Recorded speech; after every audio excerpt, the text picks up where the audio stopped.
Welcome to the Business of Travel, the official podcast of the Global Business Travel Association. My name is Edward Galvin. I'm head of Visa Commercial Solutions for North America at Visa and president of the GBTA Allied Leadership Council.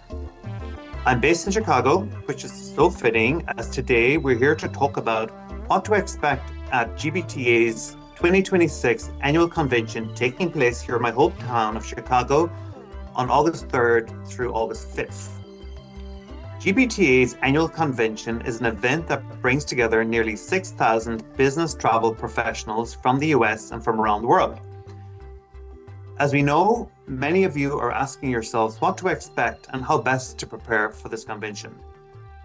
So to help answer that, I'm here today with two GBTA convention veterans from our board of directors. On the travel buyer side is GBTA board vice president Alison Rogan. Alison is head of travel and events at HSBC based in London.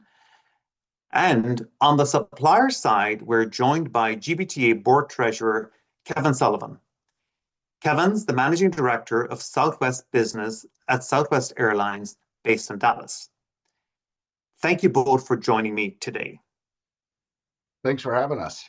So we know GBTA is more than just an annual convention, and our association offers many programs year-round to our global community of over 90,000 industry professionals. But our convention is the place where everyone comes together in person to connect and learn every year. Alison and Kevin, how many conventions have you attended and what do you remember from your most memorable one? Alison, let's start with you. I've attended several GBTA conventions over the years. And what stands out most is how quickly you can go from I'm here to listen to I'm here to contribute. The most memorable one for me was the year I realized the real value isn't just the sessions, it's the peer conversations that happen around them. You'll hear how other programs are tackling the same challenges, policy compliance, traveler experience, sustainability, duty of care, and you come away with practical ideas you can apply immediately. It's also where relationships form that you can lean on long after the event, which is invaluable in a role like mine. And honestly, it's one of the few places where you can sense the direction of the industry in real time. What's hype, what's real, and what's next. Yeah, and much like Alison, it's about the people. It's hard to imagine my GBTA convention attendance began 23 years ago in Dallas, back when it was NBTA. And over the course of that time, I've only missed two, one due to COVID, and the other, the birth of my daughter. Although I was really on the fence about attending that one. However, my wife had another point of view, which I wholeheartedly supported. From the overwhelming first feeling of scale and the volume of attendees to truly believing that this is the can't miss industry event of the year.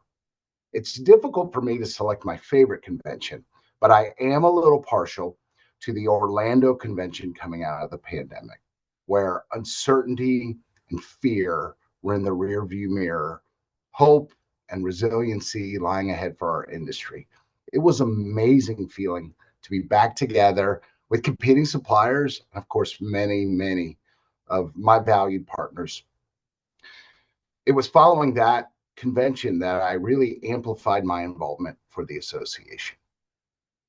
Yeah, I thank you, Alison and Kevin. And I agree with you. That Orlando convention, we all went into it with a sense of, okay, what's going to happen here? And it was really powerful to see people show back up and the resilience of the industry.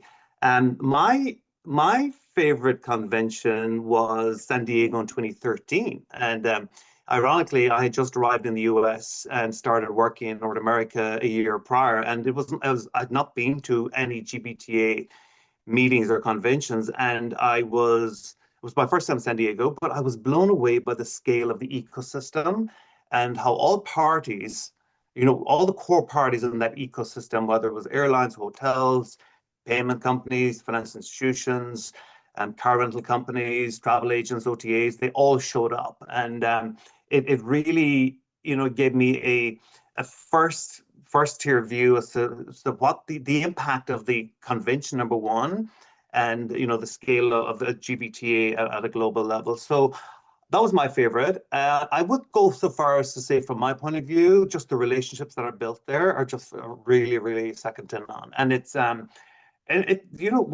we've 3+ days when the industry gets together and gives a great time, great opportunity to build new relationships, but also to develop existing ones. So look forward to seeing you and welcoming you both in Chicago. So there's going to be a lot of first timers at this convention, as we have every year, and we are industry veterans. So let's think about how we can help those people coming for the first time. At the time of recording, in June, we nearly have 20% of the total number of attendees are first timers, and even more buyers, with 23% of buyers are first timers. So Kevin and Alison, thinking back to your early convention experiences, like what advice would you give to first timers attending in Chicago? Maybe Kevin, would start with you, if that's okay. Well, I love expanding my global community, and that excites me to hear those numbers of first-time attendees. GBTA is offering a very structured Connect First orientation and networking session on Monday morning before the official opening of Expo. And I think it's a great way for those new to GBTA's convention, or those who haven't been back for a while, to learn the really ins and outs of what's ahead for the week. It's a great place to meet new people like you and to understand how to best navigate all that there is to see and do. And it's exciting. This year, we're adding structured networking time to make an immediate new connections. And for the first time, we're offering venue tours to let Connect First attendees familiarize themselves with the McCormick Place, so they feel confident knowing where they're going to be each day. I've been fortunate to host Connect First in the past, and I'd love to see many of you there. Alison? Yeah, I guess, frankly, thinking back, I went to my first convention a little bit skeptical, if I'm honest. I didn't automatically believe conferences added value, and just assumed I already had the knowledge I needed from doing my day-to-day job. But my experience was the exact opposite. What you don't have internally as a buyer is a clear benchmark. There's no perfect internal measurement of how you're performing against peers, what's best in class look like elsewhere, or what's changing fastest across the industry. And the industry is very fast paced and ever evolving since the pandemic. What convention gives you, it gives you that perspective quickly.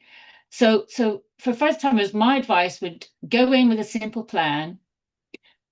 Pick 2 or 3 themes you want to learn about. Use the app to map your must-dos, and then absolutely prioritize networking. The conversations you have, especially with the other buyers, often become the most valuable takeaways. And if you're new, the structured orientation sessions are a fabulous way to get your bearings and meet people straight away.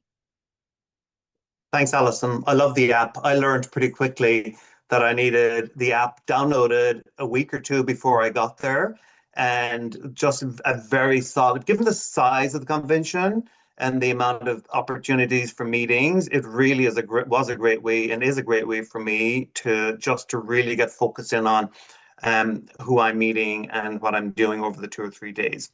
Okay. Yeah, so and I guess yes. Sorry, Edward, just to jump back to something that Kevin said, I think the navigation tours are extra special because I tell you what, I don't have the greatest sense of direction. So as a first timer, there's that hurdle of getting over, well, how do I get to where I need to be? So I think that's a great addition this year. That's great. And I guess let's pivot to that point. Let's look ahead of what people can expect at this year's convention. And I just want to take a moment to thank those of you listening who have attended in past years and who have provided feedback, because that really helps us get to a better level year after year. So we do listen. And some examples this year includes keeping the lunch and main stage sessions separate for another year. Fortunately, at McCormick Place in Chicago has a well-situated theater on site. So based on the overwhelming positive feedback from that experiment last year, We'll keep that format again this year. So Kevin and Alison, since both of you have been to several conventions, what do you look forward to year after year? Maybe Alison, we'll start with you. Okay, for me, it's three things: insight, connection, and momentum. Insight, because you concentrate on learning across nearly every topic we're dealing with. Connection, because you can meet peers and partners in a way that's really hard to replicate virtually. And momentum, because you can leave with ideas you can actually implement, whether that's improving traveler experience, strengthening governance and duty of care, or finding smarter ways to manage cost and value. Well, those are all excellent takeaways, Alison. For me, and I've said this once already, it really comes down to one thing, and that is the people attending. Our industry hosts great events all over the world, but there is no larger stage than convention. And from a supplier perspective, the value is in both the quality as well as the volume of conversations you can have over those 3 days.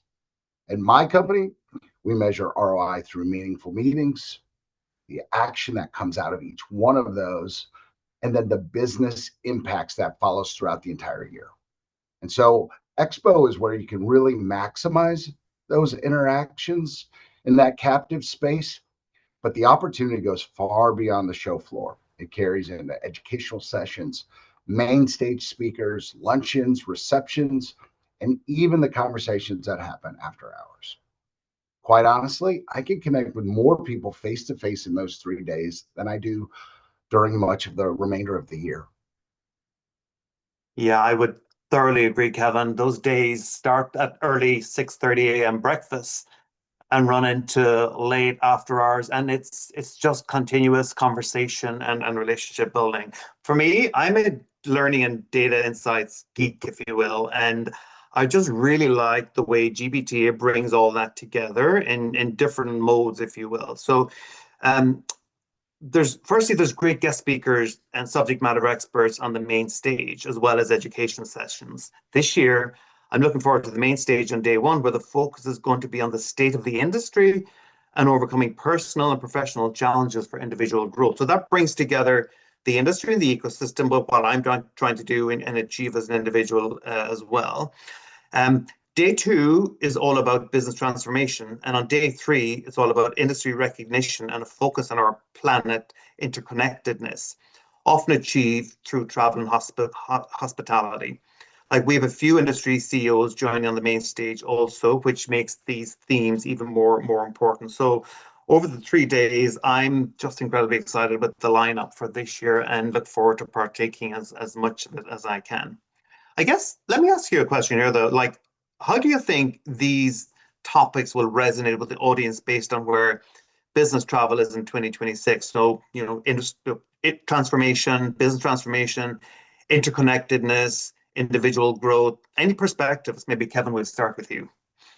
Well, the three of us are industry veterans, and so transformation is always relevant in our industry. We are constantly being challenged to evolve, not just as individual companies, but as an entire industry, especially when it comes to navigating the macroeconomic challenges of today and the future. Like most attendees, I also welcome personal development that builds the critical skills and the level of expertise that I need for my own career, as well as to help me navigate the constant challenges of our industry. I'll tell you, if I've learned one thing from this association, is that it is a small planet and we can really make an impact. So I'm really excited to hear from Jose Andres on the third day, given his incredible humanitarian work throughout the world.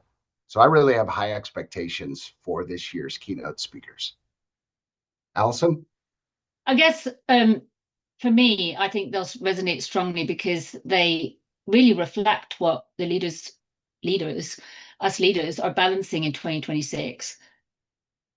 State of the industry lens matters because business travel is still evolving. As I said earlier, since the pandemic, every year we haven't gone 1 year without some impact, external influencing factor. So expectations, technology, geopolitics, they all shape how we travel. And then there's the transformation theme. That's spot on because programs are being asked to do more than manage bookings. We're expected to deliver value, data, experience, and resilience. It's all multifaceted, not faceted now. And then that final day's focus on recognition and our planet's interconnectedness is important because travel is ultimately about people and how we connect and how we collaborate and how we do it responsibly. And really, that's a message that lands well with both buyers and suppliers. Great. I very much agree. And I guess kind of double clicking on that for me, I mean, they are main stage. But I think one of the best things about convention is really how much one can learn in one place over the three days. Like this year, attendees can tap into nearly 100 education sessions live at the event number one, but then also on demand afterwards. These are all available to all members 90 days later, which is incredible. Like as we see interest shifts every year, what topics do you think buyers and suppliers will be most excited to hear about this time round? Kevin and Alison. Maybe Alison, we'll start with you. I mean, I would expect a strong interest in anything that helps programs deliver measurable value. Technology and data, especially practical uses of AI, automation, and better reporting to drive decisions. Travel experience and well-being, how we support our travelers while keeping our programs efficient and compliant. Risk, resilience, and duty of care. What good looks like when disruption is the norm. And we've, as I said earlier, been experiencing that pretty much in some form every year. And then really sustainability and moving from ambition to action with credible measurement and supplier collaboration. And I think from a commercial strategy perspective, how buyers and suppliers can partner in a way that's transparent and delivers outcomes for both sides. Buyers will always lean into what's actionable and what can I take home and implement in the next 30 to 90 days. And really, when you get the approval to attend something like that, that's what's expected from your leaders in your organization, that you come back with actionable insights to bring into your program back home. Alison, as a supplier, bias for action is actually my love language. And so I love the word actionable that you used. And I agree with your topics, all very relevant and impactful. I know we'll discuss familiar themes like distribution, channel evolution, and everyone's favorite three-letter acronym, NDC. However, artificial intelligence and innovation will be key focuses, especially when you think about how AI can streamline tasks and let travel managers concentrate on driving value. Personally, I'm eager to see examples of AI already being used in our sector, understanding the risks that come with that, and exploring best practices with both buyers and suppliers alike.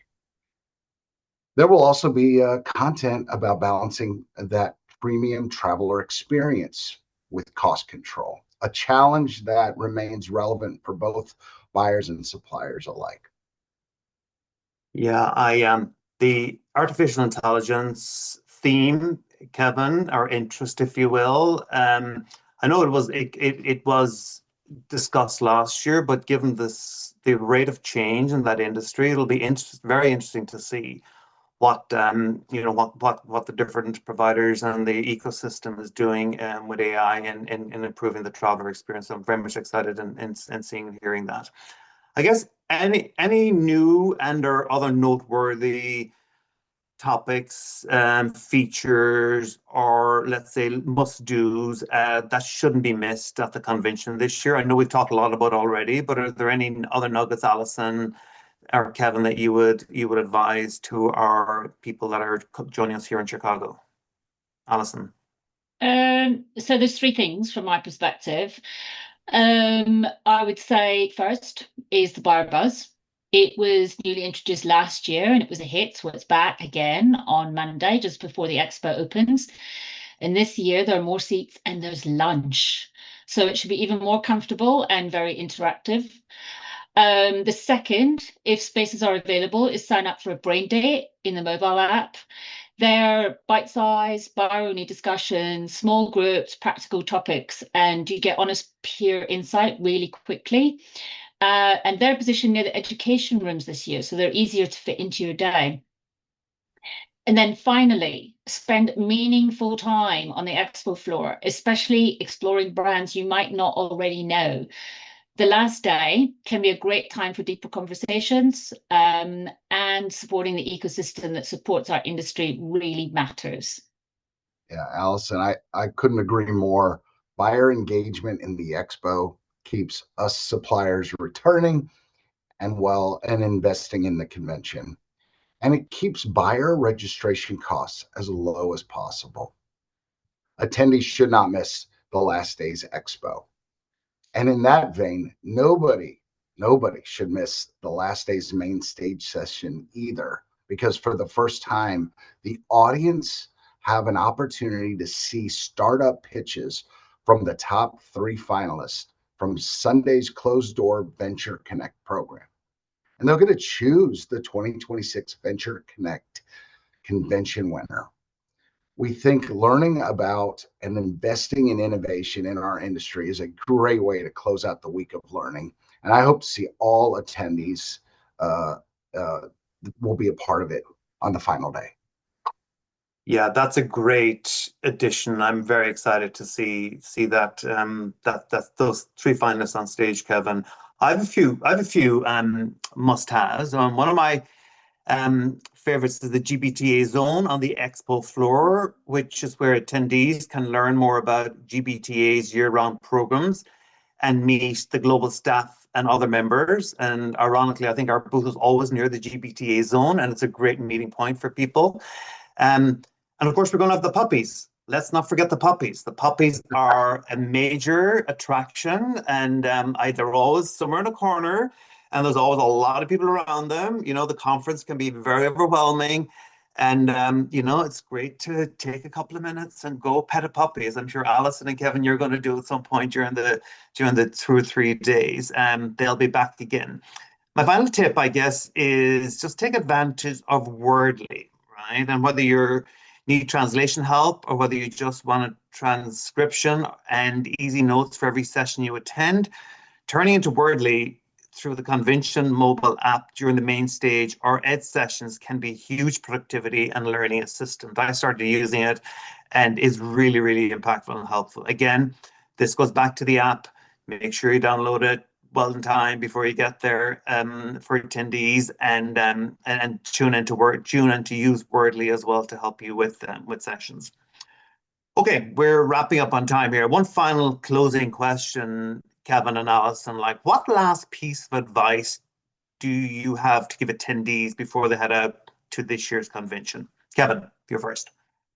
Well, I would say GBTA convention is a marathon, not a sprint. So leverage this year's event in Chicago to identify new opportunities, whether you're a buyer or supplier. Align on clear next steps with your partners and follow through with the next 30 days to continue the momentum outside of convention. The ROI will continue to justify future investments. Also, use this opportunity to expand your community, your network, meet one new buyer peer, or benchmark with one new supplier. I think most importantly, share back the value of this investment with your executives and team members that could not attend. Personally, I'm looking forward to seeing so many of my colleagues from all over the globe here in a few weeks, as well as meeting some of these new attendees. So, Alison, how about you? I'm pretty much aligned, and I'm going to try and be as succinct as possible here, but it's be intentional, but don't over-engineer it. Just pick a few priorities. I mentioned it earlier in one of the responses I gave, and then give yourself permission to follow the conversations and the learning that show up in the moment. Build in time to meet people, because your network is one of the biggest long-term benefits of GBTA. And when you get home, don't let it sit in your notes app. Choose 2 actions you're going to implement in your program and 1 or 2 relationships that you'll continue, because that's how convention turns to real value. Thank you so much, Alison and Kevin, for joining me today to share these very helpful convention insights and words of advice. I'm hearing planning, I'm hearing networking, I'm hearing execution post-event, and it's a wonderful 3 days. And just being very, to your point, Alison, being very intentional about what you're doing, where you're spending your time is incredibly impactful. So I appreciate the advice, and thank you everyone for tuning in. Right, you can find all the details about this key industry event and register at convention.gbta.org. We look forward to seeing you in my hometown, Chicago, for the GBTA Convention 2026.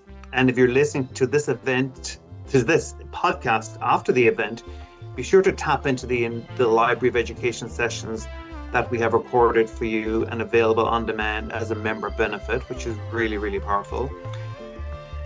You've been listening to The Business of Travel, the official podcast of the Global Business Travel Association.